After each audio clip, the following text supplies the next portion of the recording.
एक माँ मरकर भी अपने बच्चों के लिए तड़पती है। एक रुला देने वाली कहानी। एक रात विनोद बाबू अपनी पत्नी पिंकी के साथ जन्मदिन की पार्टी से अपने घर को लौट रहे थे। रात ज़्यादा होने की वजह से कोई गाड़ी नहीं मिल रही थी। विनोद बाबू का घर मुश्किल से 5 किलोमीटर की दूरी पर नैनीताल के एक पहाड़ी गांव में था। मुसीबत ये थी कि महीना सावन का था और ऊपर से जोरों की बारिश भी हो रही थी और उन्हें अपने घर भी पहुंचना जरूरी था। अतः उन दोनों पति पत्नी ने पैदल ही घर जाने का निश्चय किया। मोबाइल की टार्च की धीमी सी रोशनी में वे दोनों आगे बढ़ने लगे। वे अभी आधी दूर ही गए थे कि जोर से बिजली चमकी और बिजली की रोशनी में एक औरत का साया दिखा जो ठीक उनके सामने खड़ी थी।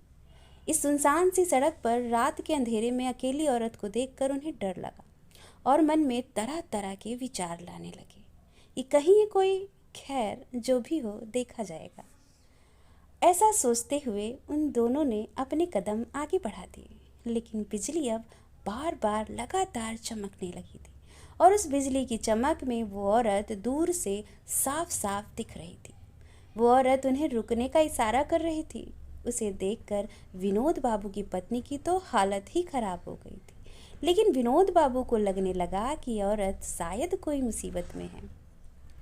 विनोद बाबू जब रुके तो वो औरत उनके हाथ जोड़ते हुए बोली, भाई साहब प्लीज़ मेरी मदद कीजिए। तेज़ बारिश और पहाड़ी ढलान होने की वजह से मेरी गाड़ी का एक्सीडेंट हो गया है। मेरी गाड़ी इस पहाड़ी ढलान से नीचे गिर गई है। उसमें मेरी 2 साल की मासूम बच्ची है। प्लीज़ आप दोनों से बचा लीजिए। इतना कहते ही वो औरत आगे आगे चलने लगी और ना चाहते हुए भी विनोद बाबू अपनी पत्नी के साथ उस अजनबी औरत के पीछे पीछे चलने लगे। लेकिन एक अनजाने भय से उन दोनों का दिल जोर जोर से धड़क रहा था। जैसे ही वो दोनों पहाड़ी से नीचे उस गाड़ी के पास गए तो उन्होंने देखा कि एक गाड़ी में प्यारी सी मासूम बच्ची रो रही है। विनोद बाबू ने बच्ची को गाड़ी से निकाला तो पाया कि बच्ची बिल्कुल ठीक है। विनोद बाबू ने उस बच्ची को अपनी पत्नी की गोद में दे दिया। फिर विनोद बाबू को लगा कि शायद ड्राइवर की सीट पर भी कोई है। जब वो आगे जाकर देखे तो उनके तो होश ही उड़ गए, क्योंकि ड्राइवर की सीट पर वही औरत खून से लथपथ होकर मरी पड़ी थी।